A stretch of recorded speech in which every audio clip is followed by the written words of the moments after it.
The story begins with Ethan Miller, a data executive who had worked night shifts for 5 years at Vardane Tech Park, a glass-clad 20-story building in downtown Seattle. That night, only 2 people were on the entire floor, Ethan and his colleague Ryan Cooper. Both were typing away at their screens when Ethan felt something brush past him. He turned around. No one.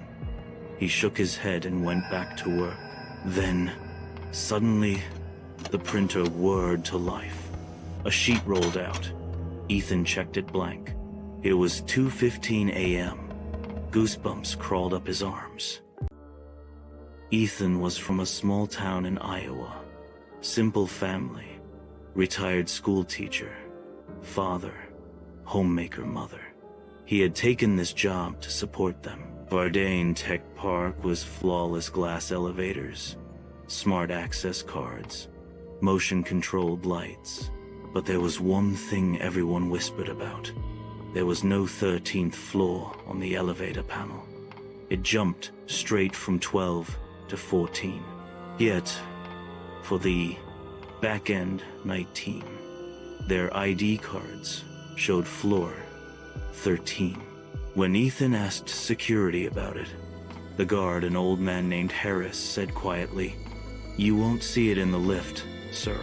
There's a service stairway from the 12th floor corridor. Only night staff are allowed there." "Strange," Ethan muttered. "I see that door every day.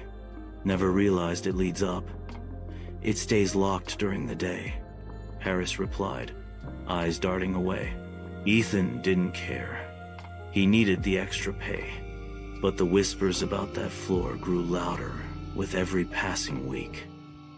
One night, Ryan told him over coffee, "You know the rumors, right? They say this floor's haunted. Lights flicker, printers go off, people hear footsteps. Classic night shift ghost stories." Ethan laughed. "Yeah, right. Maybe someone wants a transfer." But that same night, the printer started again. Blank paper. Same time. 2:15 a.m. Ryan joked. "Guess the ghosts are updating their resumes." Ethan forced a laugh, but his heart pounded. His workstation had a small monitor showing live CCTV feeds from the floor's hallway, usually muted, always on. Sometimes, he'd catch glimpses of movement, a shadow, maybe a reflection, until one night, he saw a figure standing right behind him on the CCTV feed. Ryan screamed, "Ethan! Behind you!" Ethan spun around. Nothing. The corridor was empty. They sat frozen, neither speaking a word. At the far end of floor 13 was a locked glass room, meeting room 3. No one ever used it. That night, Ryan left to grab coffee. Ethan, alone, felt a sudden static in his headphones, like hundreds of whispers overlapping. He looked up. Under the meeting room's door, a soft yellow glow flickered, then darkness again. Harris sighed, room sealed. Something bad happened there. A few nights later, Ryan went to the washroom. The fluorescent light flickered violently, then went out. Silence. Just the dripping of a leaky faucet, and faint footsteps behind him. Ryan switched on his phone flashlight and ran out. The hallway lights blinked back on instantly. He rushed to Ethan. "Did you mess with the lights?" "I didn't touch anything." They stared at each other, both pale. From that night, cold spots, random keyboard activity, and shadows became part of their shift. And it always happened around 3 a.m. Int. Office corridor. Night fluorescent lights flicker in the long, empty hallway. Ethan walks slowly, holding his laptop bag. His shoes echo on the tiles. A janitor, old and weary, mops the floor near the meeting room. He glances up as Ethan passes. Janitor, quietly. "You're working where Mark Ellis used to work, right?" Ethan, turning. "Who's that?" The janitor looks around, lowers his voice. Janitor. Mark Ellis. Data analyst. Died right there. Points toward the meeting room. Heart attack. During overtime. Company covered it up. Ethan. Uneasy. What do you mean covered it up? The janitor grips his mop. Leans closer. Janitor. Whispering. They said natural causes. But some nights, lights still turn on in that room, even when it's locked. Ethan glances at the frosted glass door. A faint light flickers behind it. The janitor looks away nervously. Janitor, you shouldn't be in there after dark. He walks off. His footsteps fade into silence. Ethan stands alone, staring at the door. Rain taps softly against the window. Ethan sits across from a pale, tense man, Daniel Ross, a former employee who quit months earlier.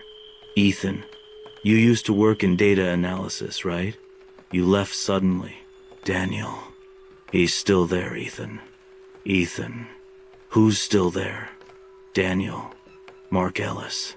I saw him every night on the CCTV feed, sitting in that meeting room motionless, just staring.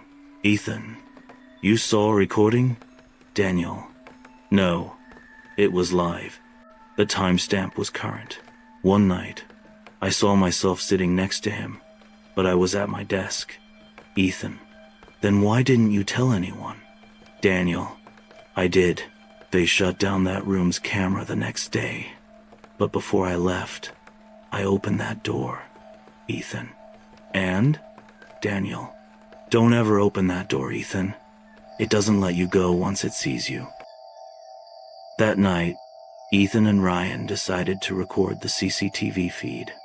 They saved 3 nights of footage to a flash drive and emailed HR subject line. Meeting room. 3 urgent security concern. Moments later, Ethan's monitor went black. Then, in a distorted white font, a message appeared. You shouldn't have seen that. Ethan went home shaken. When he woke up, the flash drive was gone. His laptop screen glowed again. You can't leave floor 13. That night, Ryan called. Ryan, Ethan, the meeting room door just opened by itself. The next morning, HR found all CCTV footage deleted. No backups, no logs. The floor where Mark Ellis died now showed cracks in the tiles and a damp patch on the ground that looked disturbingly like a handprint. A week later, both Ethan and Ryan resigned. Ethan left Seattle, hoping to forget everything. But even now, every night around 3:10 a.m., he wakes up gasping, as if someone's standing over his bed, still waiting for him to finish the night shift on floor 13.